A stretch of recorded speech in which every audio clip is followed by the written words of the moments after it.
গোলাঘাটত সতৰ্ভাগ্যক ভাৰত ৰত্ন লোকপ্ৰিয় গোপীনাথ বৰদলৈ তৃতীয় cluster football প্ৰতিযোগিতাৰ হাই ভোল্টেজ ফাইনেল খেল সম্পন্ন। গোলাঘাট দলক 2-0 গলত পৰাজিত কৰে দেৰগাঁও এফচিয়ে।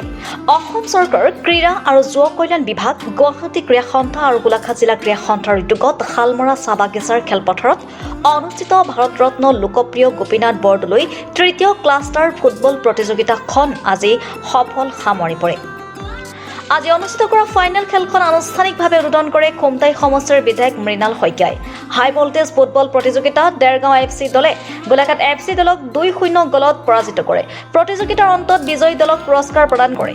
বঁটা প্ৰদান অনুষ্ঠানত গোলাঘাট ক্ৰীড়া সন্থাৰ সভাপতি ডক্টৰ অজিত বৰুৱা, উপসভাপতি নৃপেন বৰুৱা, সম্পাদক সঞ্জীৱ সন্দিকৈ, লোকপ্ৰিয় গোপীনাথ বৰদলৈ, প্ৰাক্তন বৰদলৈ ফুটবল খেলুৱৈ দিলীপ গগৈ আদি উপস্থিত থাকে। উক্ত প্ৰতিযোগিতাত জিলাখনৰ 8টা ফুটবল দলে অংশগ্ৰহণ কৰে আৰু এই প্ৰতিযোগিতাত বিজয়ী প্ৰতিযোগী হোৱা দলে পৰৱৰ্তী সময়ত ৰাজ্যিক পৰ্যায়ৰ অনুষ্ঠিত হ'বলগীয়া ভাৰত ৰত্ন লোকপ্ৰিয় গোপীনাথ বৰদলৈ তৃতীয় ক্লাষ্টাৰ ফুটবল প্ৰতিযোগিতাত অংশগ্ৰহণ কৰিবলৈ সুযোগ লাভ কৰিব। গোলাঘাটৰ পৰা চন্দন কৰ্মকাৰ ৰিপৰ্টাৰ লাইভ অসম। লোকপ্ৰিয় গোপীনাথ বৰদলৈ ফুটবল ৰমেন আজি চূড়ান্ত খেলত আজি সুন্দৰ পৰিৱেশৰ মাজত আৰম্ভ হৈ গ'ল। প্ৰথমে এই প্ৰতিযোগিতাখন ইয়াত পাতিবলৈ দিয়াৰ বাবে গুৱাহাটী স্পৰ্টছ এছ'চিয়েশ্যনক আমি গোলাঘাট জিলা ক্ৰীড়া সন্থাৰ তৰফৰ পৰা অশেষ ধন্যবাদ জ্ঞাপন কৰিছোঁ। এই প্ৰতিযোগিতাখন প্ৰথমে গুৱাহাটী অঞ্চলতে আশে পাশে হৈ আছিল, কিন্তু এই অসমৰ খেলুৱৈসকলক আগবঢ়াই নিয়াৰ উদ্দেশ্যে আজি জিলাবিলাকৰ ভিতৰত এই প্ৰতিযোগিতাখন কৰিবলৈ দিলে। এইটো একচুৱেলি এজন মানুহৰ কাৰণে আমি ধন্যবাদ জ্ঞাপন কৰিব। দেৱজিৎ শইকীয়া, তেওঁ প্ৰথমবাৰৰ বাবে গুৱাহাটী স্পৰ্টছ এছ'চিয়েশ্যনৰ সম্পাদক হোৱাৰ পিছত এইটো পদক্ষেপ লৈছে, সঁচাকৈ আদৰণীয়।